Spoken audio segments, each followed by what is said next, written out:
In one of our Saturday sermons a few weeks ago, I mentioned an England cricketer, the cricketer called Ollie Robinson, who was suspended from international cricket after it was found that he'd sent racist and sexist tweets. The tweets in question he'd sent quite a long time ago. He posted them in 2012 and 2013 when he was 18 and 19. I believe he announced recently that he was going to take a short break from cricket. Last time we looked at Hebrews chapter 2 and verses 14 to 16, and we said that whilst the emphasis of chapter 1 was on the deity of Christ, that Jesus is the Son of God, here in chapter 2 the emphasis is on Christ's humanity. Remember the great theme of this epistle. It's that you must keep clinging to Christ. He is God, but you need him also because he is man. He is both God and man. Why is then his humanity so important for us? Well, last time in verses 14 to 16 we saw that he saves us from our fears of the future. We fear death. Jesus came to die for us and to bring us life. Today, as we come to verse 17, we also see that Jesus saves us not only from our fear of the future, the fear of death, but also from our fears of the past.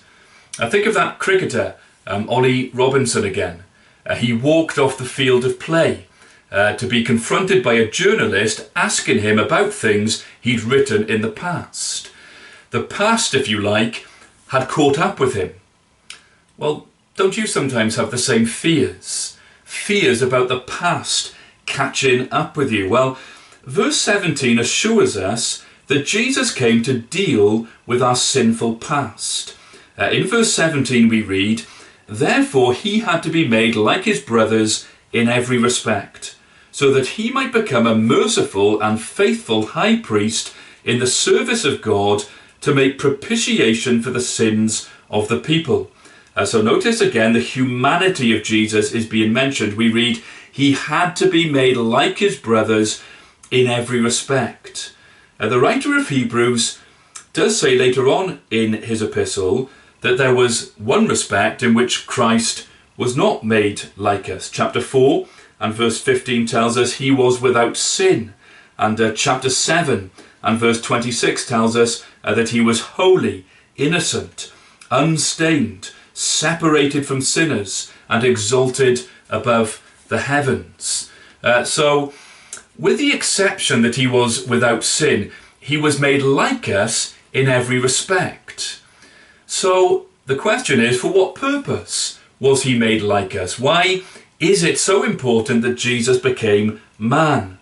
Why is his humanity so important? Well, verse 17 says, so that he might become a merciful and faithful high priest in the service of God, to make propitiation for the sins of the people.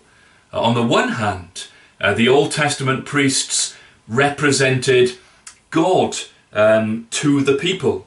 On one hand, they did that. They were representatives of God to the people, and that could be seen in the clothes that they wore. Instructions were given to Moses by the Lord of what the priests should wear. So Exodus 28 verse 2 says, "And you shall make holy garments for Aaron your brother, for glory and for beauty." But the garments of the priests taught the people that they weren't just representing God to the people. The priests weren't just doing that and showing them God's glory and honour and righteousness and holiness in the things that they wore. The things they wore also taught the people that the priests were representing them to God. They were representing the people to God. So Exodus 28 goes on in verses 9 to 12. We read this, "You shall take 2 onyx stones and engrave on them the names of the sons of Israel. 6 of their names on the one stone, and the names of the remaining 6 on the other stone, in the order of their birth. As a jeweler engraves signets, so shall you engrave the 2 stones with the names of the sons of Israel. You shall enclose them in settings of gold filigree, And you shall set the 2 stones on the shoulder pieces of the ephod, as stones of remembrance for the sons of Israel. And Aaron shall bear their names before the Lord on his 2 shoulders for remembrance. So the priest would wear an ephod of gold, and on that ephod were onyx stones that had engraved upon them the names of the 12 tribes of Israel. And so it is, Christ became a man so that as a man he could represent his people. Just like a priest had the names of the 12 tribes of Israel upon him, so Christ represents his people. It's as if Christ has the names of his people upon him.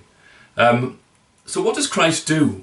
What does he do for those he represents? Well, verse 17 again, therefore he had to be made like his brothers in every respect, so that he might become a merciful and faithful high priest in the service of God to make propitiation for the sins of the people.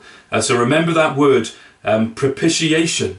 It's to do with turning aside God's wrath. Sin must be punished. God is angry with sin. Something must be done, therefore, with the wrath of God. And so Christ is the high priest who offers himself. Christ is punished for the sins of his people. That's how God's wrath will not fall on the Christian, because it has fallen on Christ instead. Now, of course, this can sometimes be misunderstood. The impression can be given that God the Father is full of wrath, but Christ is merciful, and only because of what Christ does can we be saved. But look again, Christ is a faithful high priest in the service of God. So this is the gospel of the triune God. The Father loves his people, and because he loves his people, he gives his Son. And Christ is in no way abused by the Father, as some have suggested. That is not the case, because he is the faithful high priest who came willingly in the service of God. The fact that the Son of God became man is good news for those who fear the past. It is good news for those who fear, as it were, the past catching up with them. The fact that Jesus is both God and man is the good news that we need, that he is our representative. As man, he is our substitute. He stands in our place. It means that the wrath of God falls on him, that he turns aside God's wrath from his people. That is why the Apostle Paul could say in Romans chapter 8, therefore there is now no condemnation for those who are in Christ Jesus. When the guilt of yesterday weighs heavily upon us, it can paralyse us, a bit like Ollie Robinson taking a break from cricket. Now I'm sure he's doing that to escape the glare of the media and so on, but there's a real sense in which we can get paralysed by guilt. There are things in our past that no one knows about, or perhaps no one else is bothered about, but we are. It's sin. And we think, how can I, who have been so offensive to God, live any kind of life that seeks to serve him? How can I serve him in the church with this upon my shoulders? Well, this liberates us from any such paralysis. Christ has taken our guilt and our sin. There is forgiveness because of what he has done. God's anger has been turned away, and therefore we are free from the guilt of yesterday if our hope is in him.